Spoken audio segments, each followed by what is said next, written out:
A few weeks ago, Nintendo released Skyward Sword HD, a remaster of the original Wii version, for the Switch. Leading up to this, fans were concerned that the game wouldn't offer much beyond the improved graphics and frame rate. It seems like there wouldn't be much additional content or improvements compared to earlier HD remasters, which made old and new fans unsure if they wanted to drop $60 on the game. Were their fears valid, or is Skyward Sword HD worth the investment? This is FP Productions, and today I want to share my thoughts on the remaster and whether it can justify its price. First, I just want to clarify a couple things. I haven't finished the game yet at the time of writing, but I'm far enough in that I don't think my opinion will change much. I've also completed the original version multiple times over the years, so I'm confident I can adequately compare the two. Second, I'm not reviewing Skyward Sword as a video game, but rather the HD version as a remaster. I love Skyward Sword in general, and it's one of my favorite Zelda games regardless of the HD version, so this review will not focus on things like story or dungeons, rather just the changes to the original. With that out of the way, let's get into it. I'll start by going over improvements. In this area, Skyward Sword HD definitely excels.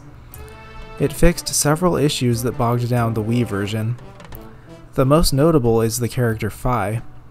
In the Wii version, you were forced to take countless hints from her whether you wanted to or not, and often these hints were on things that were already obvious. She would even pop up to tell you your batteries were low, despite there already being a low battery graphic on screen.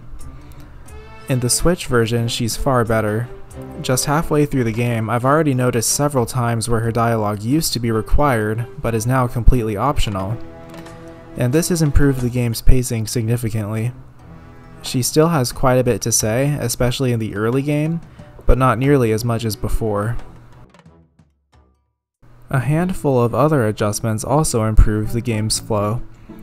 In the original, every time you loaded your save file, any materials you collected would be treated like it was your first time, so you'd get the full message on what it is.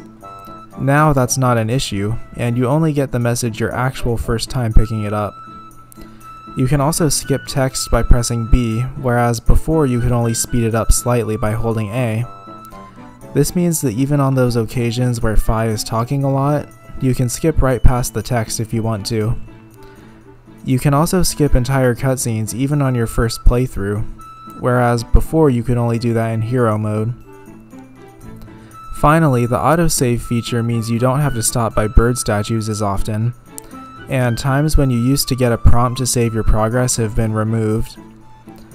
You can also register statues to your map simply by walking near them now, instead of having to examine them with the A button. These changes all make the game flow smoothly compared to the original. And of course, the updated graphics and frame rate are a nice touch that make the game more visually appealing. The elephant in the room here is the controls. The motion controls were a major entry barrier for many people the first time around, but Nintendo addressed this by adding button controls. I haven't tested the button controls yet, but just having this option should help a lot of people get into the game, so it's great that Nintendo was able to implement this. As for the motion controls, there's sort of a trade-off compared to the Wii version. In the original, I personally rarely had issues, and it wasn't often I had to recenter the controls. In the Switch version, they seem to get off-center much more frequently. At first I thought this was just because of my awkward setup with the Switch being to the left of me, but after some research it seems that it has more to do with the Switch's lack of a sensor bar. However, it's much easier to recenter your controls in this version. In the original you had to pause and go to a certain screen to do it, but in the remaster you can simply press Y at any time and instantly fix them. As I said, it's basically a trade-off, but overall I would say the Switch version wins since it has the added button control option for those who want it. As welcome as those changes are, the game doesn't offer much additional content. The only new feature it added is locked behind an amiibo. The Zelda and Loftwing amiibo lets you travel between the sky and the surface at will instead of requiring you to find a statue, which is a welcome time saver, but again, you needed an amiibo to do it. On top of that, that's the only new feature. Compare that to Wind Waker HD, which added Hero Mode, Miiverse features, and the Swift Sale, or Twilight Princess HD, which added Hero Mode, the Cave of Ordeals, collectible Miiverse stamps, and several amiibo features, and Skyward Sword HD definitely seems a bit skimpy. To be fair, the original already had a Hero Mode, which was brought back for the remaster, but it still definitely could have added more content. There's no reason the Smash Bros. Series amiibo for the Zelda characters couldn't have done the same thing here as in Twilight Princess HD. For example, in that game the Ganondorf amiibo makes you take double damage, which is great for challenge runs, but Skyward Sword HD lacks this.